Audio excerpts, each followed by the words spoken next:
with Mark, Joe, and of course George, they're some of the three best songwriters around, and I mean, the material they put together is just astounding.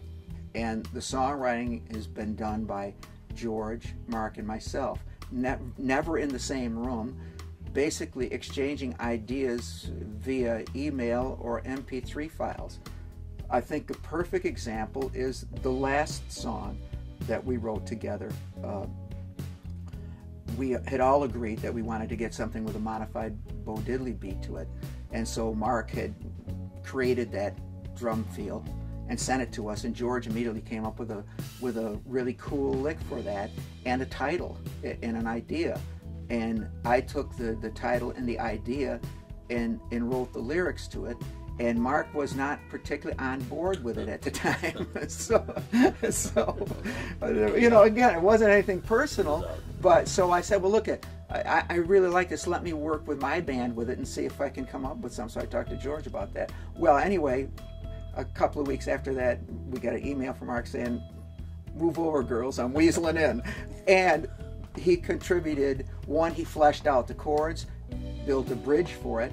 So really, between George and Mark, and improved the song, quite frankly. So between George and Mark and I, it was a great example of collaboration done in the most, when we started writing, you know, 45 years ago, we were in the same room, you know, we were all in the same room, and now we were never in the same room. So it's been in every which way. George will come up with an idea, and he says, okay, let's use what you want, whatever, if you don't like it, whatever. You know, I'll come up with a set of lyrics, Mark will come up with a riff.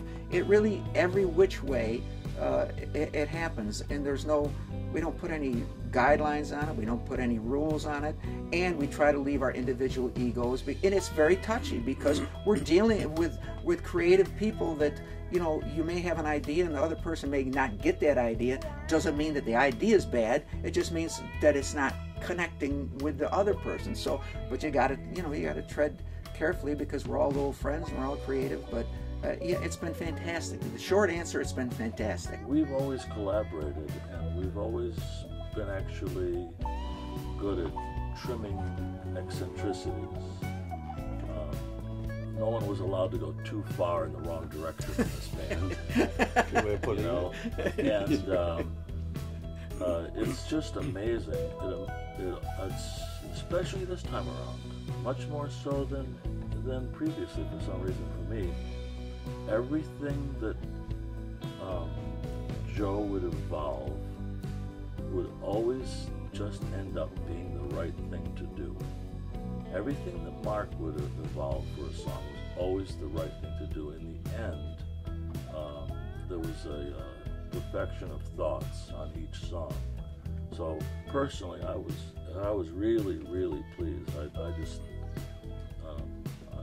I was very impressed with what my compatriots did with songs. So, great stuff. Just the fact that, you know, Joe and I would get together and we'd start on some idea, and just the fact that we knew that we were going to be playing it for George and that he was going to have input in it and collaborate with us on it, it sort of changed things, you know, it changed the dynamic right away. And, you know, so the way that the collaborative process has happened has pretty much been through the internet, you know, although Joe and I would get together and I consistently made demos of each song. So, but yeah, we would feed each other stuff, and we would send works in progress, and you know, some ideas started with George, started with a title from George. Some ideas would start with me, where I'd just be singing gibberish and would sing a melody, and I had music riffs, and then Joe and George would work on the lyrics. You know, I would say that probably, you know, Joe did the lion's share of the lyrics on this, but once again, with input from George, and just, you know, George is like the master of the unobvious phrase, so just to have a few of those unobvious phrases peppered in with the craft that Joe brings to it, you know, that was a really great thing.